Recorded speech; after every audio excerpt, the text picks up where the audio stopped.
every one of you has the ability, if you want to write magnificent things, because your life has caused you to ask the questions.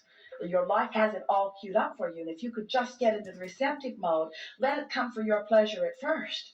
But as it begins to come and you're taking pleasure from it, begin to write it down. Others will enjoy it too. This is all very helpful. So on a practical level, with the last book that I wrote, I rested a lot before I did it. And even when it came through, it blasted a hole in my sixth chakra to the point where I got migraines, and then I had to spend months recovering from the migraines and just... So how can I get better at this receiving? We're happy to have this conversation because the conversations that have preceded it have put us in the perfect place to explain something really important to you. You are under the misunderstanding that you have to suffer in service in order to come up with something of value. And it just doesn't work out that way. You cannot have a happy ending to an unhappy journey. In other words, this is the quintessential example of just trying too hard. You're paying too big of a price, you see. Esther remembers in the early days that it made her tired to receive us, but it was only because her resistance was in the way. So relaxing is the right idea, resting is the right idea, but we want to help you to get to the expectation of it coming easily, you see. Yeah, well, the easiest time for me to write is when I first wake up in the morning. And why? It's logical because you're less resistant then, yes? Yeah, and I bring my laptop into bed, and it's like really snuggly, and I'm all comfy and happy, and I'm not fully awake, and then I just do it, and then it's fun, and then stop. Get on with your day and then do it again tomorrow, and then stop and get on with your day and then do it again tomorrow, and then stop and then get on with your day and do it again tomorrow, and then stop and then do it again and get on with your day. Yeah. Yeah. So what is the resistance that I can relax into? Because I'm getting better at it, but it's still there. Beliefs are just thoughts that you keep thinking. And so things that you keep saying don't help you. These things that you're saying. In other words, some have coined the phrase, you're arguing for your limitations. And others would say, well, I'm just telling it like it is. And we say, well, if you like the way it is, keep telling it. But if you don't like the way it is, then don't keep telling it the way that it is. Tell it a different way. And so when you say, I write best in the morning, that's really good. Say that all day long. I write best in the morning. I like it. We like the word cozy in my bed or snuggly in my bed. All of that, that's telling it the way you want it to be. So you just want to give that more airtime and give the struggle part of it less airtime. We could talk for the rest of this seminar about what resistance is present for any of you that's keeping you from anything that you want. But from what you've heard from us, do you think that's the way we want to spend any time at all? Do you think we would like to be the sounding board or the pinpointer or the getting to the bottomer of anything that is holding you in resistance? That's like saying, would you practice with me, Abraham, the thing that's keeping you from what I want? And we say, we certainly will not practice with you the thing that's keeping you from what you want. What we want you to do is to be aware of when you're practicing it, because that's what negative emotion is. When you've got a hole burning in your imaginary chakra in the middle of your head, we think that that's a sign. We think that's a sign of more struggle than you're really wanting to endure. We think that's a sign to do something different, you see. Yeah. Well, when that happened, my guidance said that when the migraines ended, it would just be easy. And then it was. So my question to you is... Well, we want to say it to you this way. If you've got negative emotion, if you're asking for something and at some level of your being you're attempting to translate it, and you've got resistance in the way and you don't know it, don't worry, it will get bigger. And if you ask for it more, it will come stronger. But if the resistance is still there, it will feel worse. And if you keep asking for it more, it will come stronger, but the resistance will keep it from coming and you will feel more discomfort about it. Can you feel the push-pull in this? In other words, I want this thing that I'm not letting in. Well, I really want this thing that I'm not letting in. I really, really, really want this thing that I'm not letting in. I really, really, really want this thing that I'm not letting in. And we say, at some point, you got to stop doing the I'm not letting it in part.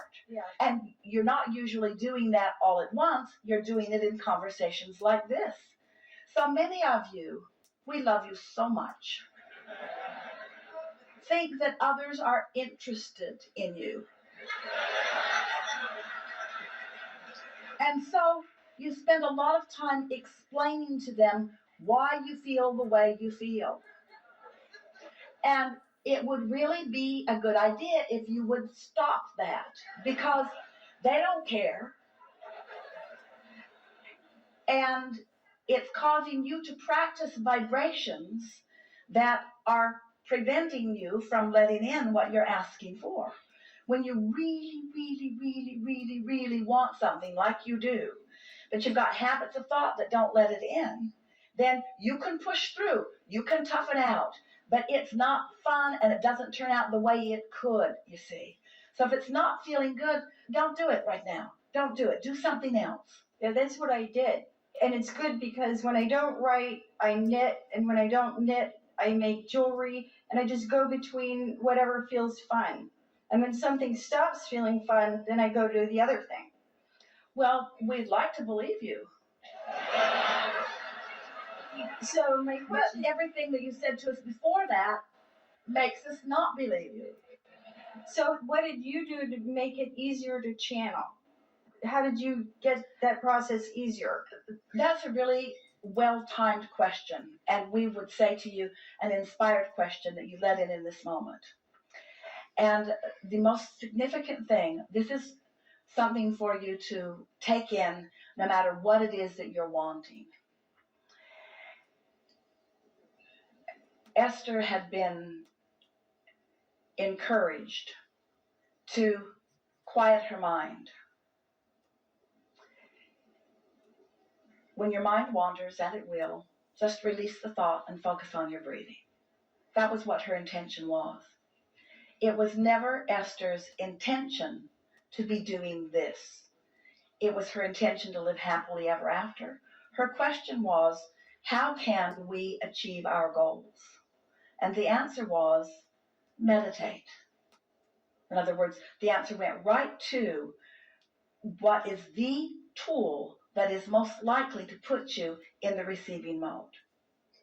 So Esther quieted her mind for about 15 minutes and liked the way it felt. She liked the way it felt. She felt a releasing of tension. She felt a sort of detachment. After 12 or 13 minutes, she could not really tell her foot from her nose. She felt that sort of disassociation. She liked the way it felt. And so, because she liked the way it felt, she did it every day for several months. Not trying to make something happen with it. She just liked the way it felt. It was a releasing of resistance. She didn't even know that. She just liked the way it felt. It was leading her to opening a passageway. She didn't know that. She just liked the way it felt. It was the beginning of all of this receiving of all of this powerful information. She didn't know that. She just liked the way it felt. You see what we're getting at? How do you get rid of doubt before it starts? And so it's about caring about how you feel rather than trying to make something happen first. We've said it in a lot of different ways. We'll tell you all of the ways we've said it. I said, open your valve and let it flow. We said, flow downstream rather than upstream. We said, get into the vortex. We said, don't try so hard. We say, take the path of least resistance. In other words, what is it that keeps you from being willing to allow it to be as easy as it really is? It's this worthiness thing that you've got stuck in your vibrational craw, isn't it? It's this belief, which is a thought that you keep thinking, that I have to pay a price. It can't be that easy. Oh, really? It cannot be that easy. Are you kidding? Don't I need a PhD?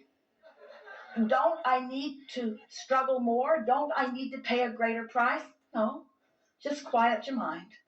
Just quiet your mind and just do it long enough that you allow the vibration of your being to raise until it matches compatibility with the vibration of who you really are. And then all of the inside of all that matters to you will flow abundantly forth to you in every conceivable manifestational way that you choose.